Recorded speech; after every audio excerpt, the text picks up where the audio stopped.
saat ini kita akan tunjukkan caranya memanfaatkan fitur email setting. Email setting, menu page setting, payment setting, ada social setting ya. Kita coba 4 karena ini koknya sedikit-sedikit. Nah, oke. Sekarang kita lihat di sini, ini ada menu page setting. Menu page setting ini berisi frequency ask question ya, frequency ask question page. Jadi di Tadagif ini, di Teams ini ada 2 page default, FAQ page dan contact us page. Kita bisa setting di sini. Nah, frequency ask question ini kita setting. Di sini kita bisa tulis di sini ya. Nanti tampilannya seperti apa? Tampilannya itu kita lihat di sini. Nah, di bawah ini ada FAQ, frequency ask question. Diklik. Ini dia tampilannya seperti ini nanti. Ini adalah tampilan untuk FAQ, frequent ask question. Ini CRUD-nya sudah ada. Ini create, add new, ini create-nya, terus edit-nya di sini, delete-nya di sini. Tinggal sesuaikan saja. Lalu di sini ada contact us page. Nah, ini contact us page-nya, ini ada contact title, contact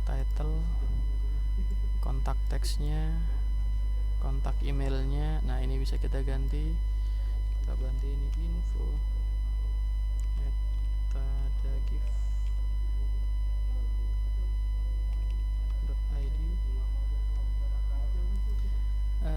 Emailnya ini bisa kita ke cs@tadagif.id. Websitenya http tadagif.id. Kita setting addressnya, phone-nya dan facsimile-nya. Nah, kita bisa setting di sini. Kita save. Data update successfully. Nah, ini tampilnya di mana? Tampilnya ini di footer juga. Di sini ada contact us. Ya, ini dia. Tampilnya di sini. Nah, seperti ini nanti. Jadi dia akan mengirimkan email ya, modelnya ya. Ya, ini jadi jika ada customer atau siapapun ya, ada pengunjung yang ingin berkomunikasi langsung, bisa langsung mengirimkan email ke sini melalui ini. Oke. Setelah itu di sini ada other page. Jika kita ingin menambahkan page-page baru, maka bisa tambahkan di sini.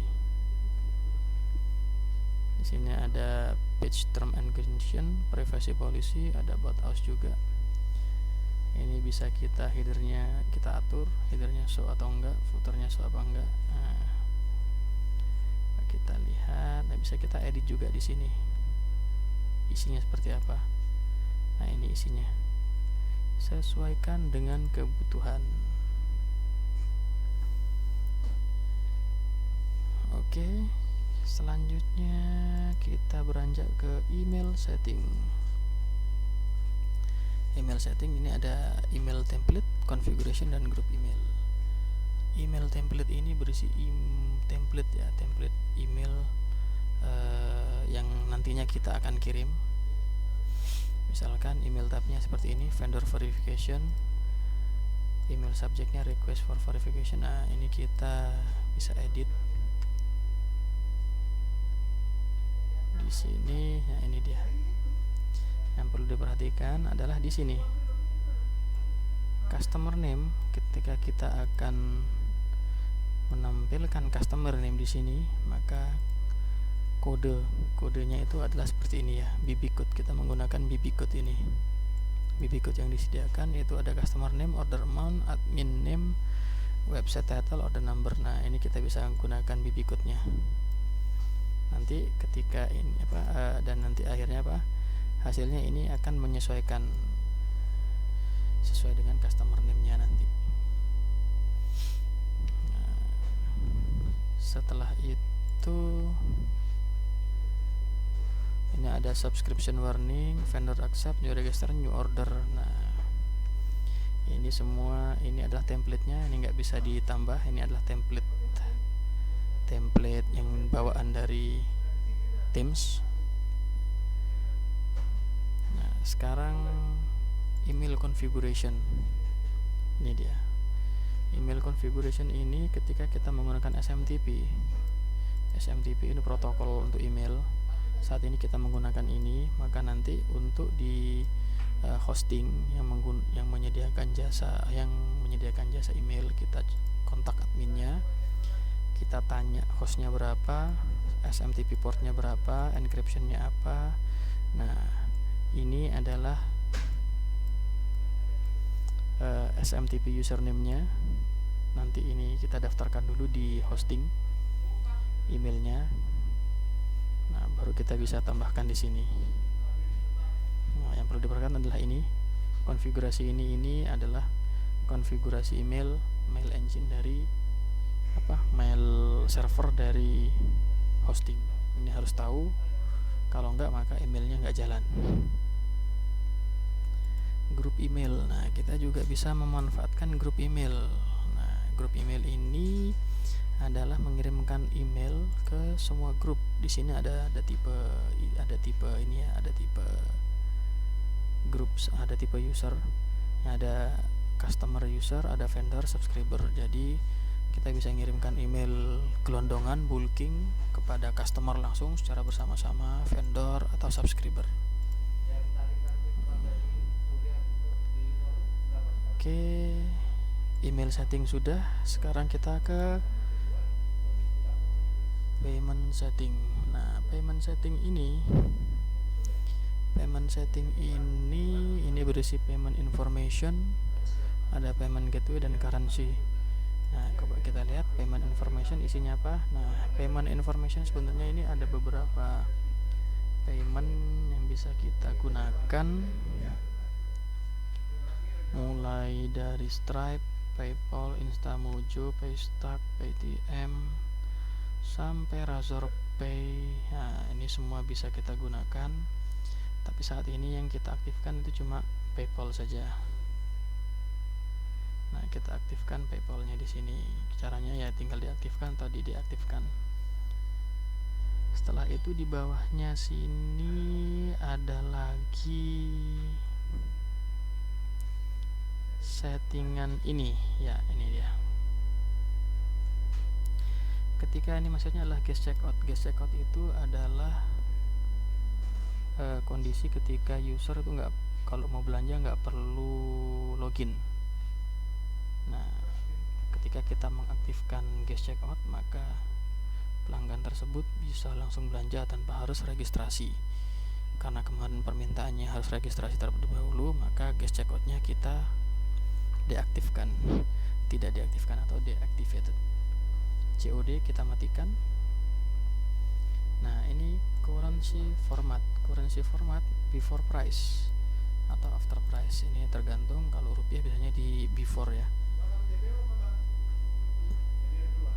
Di sini ada ini dia.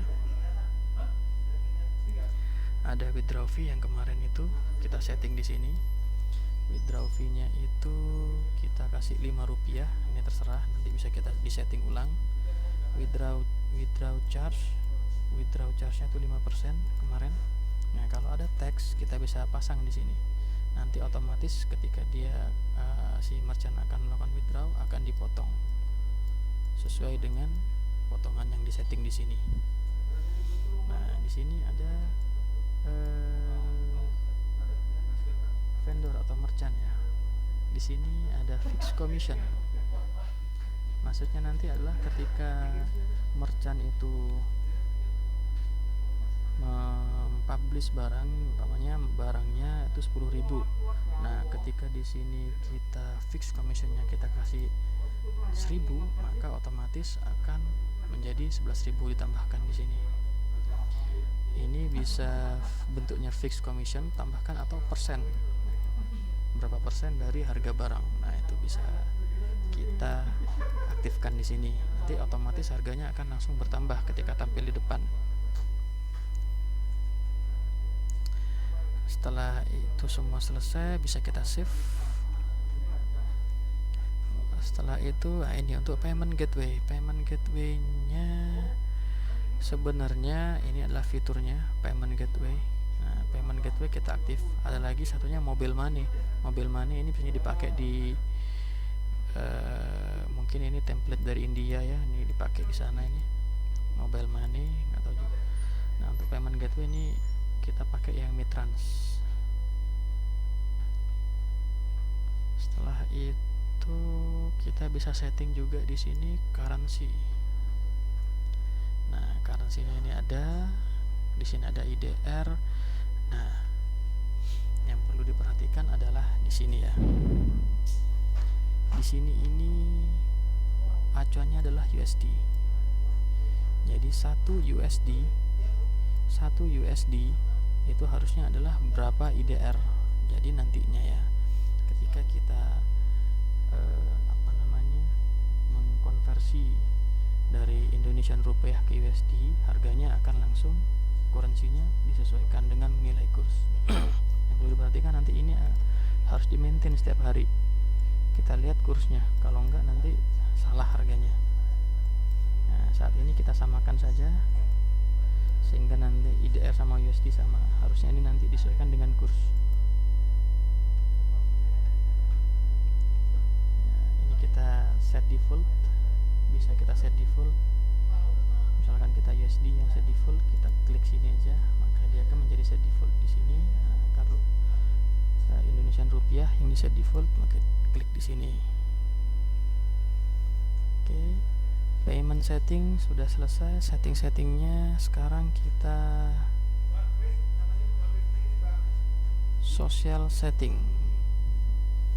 Nah, social setting tampil di mana sih? Nah, nanti social setting ini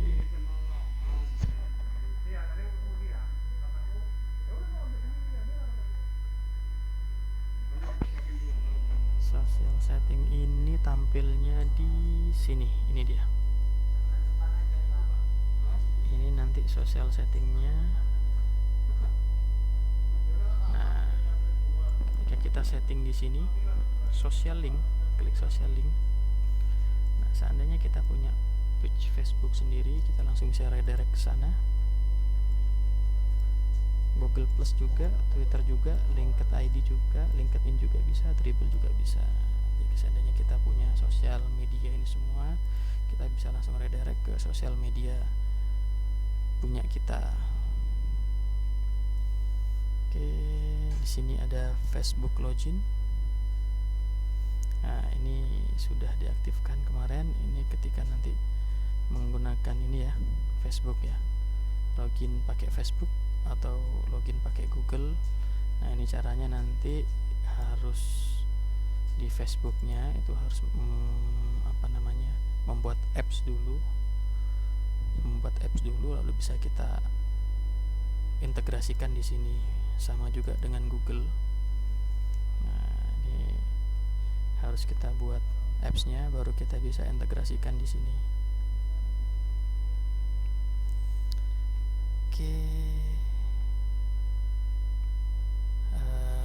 Untuk saat ini saya rasa sudah cukup. Di sini tadi sudah dibahas tentang menu page setting, email setting, payment setting, dan social setting. Oke, karena ya nanti kita lanjut lagi ke depannya, itu untuk CEO tools, manage staff, subscriber, manage role, clear chase, dan backup. Oke, terima kasih.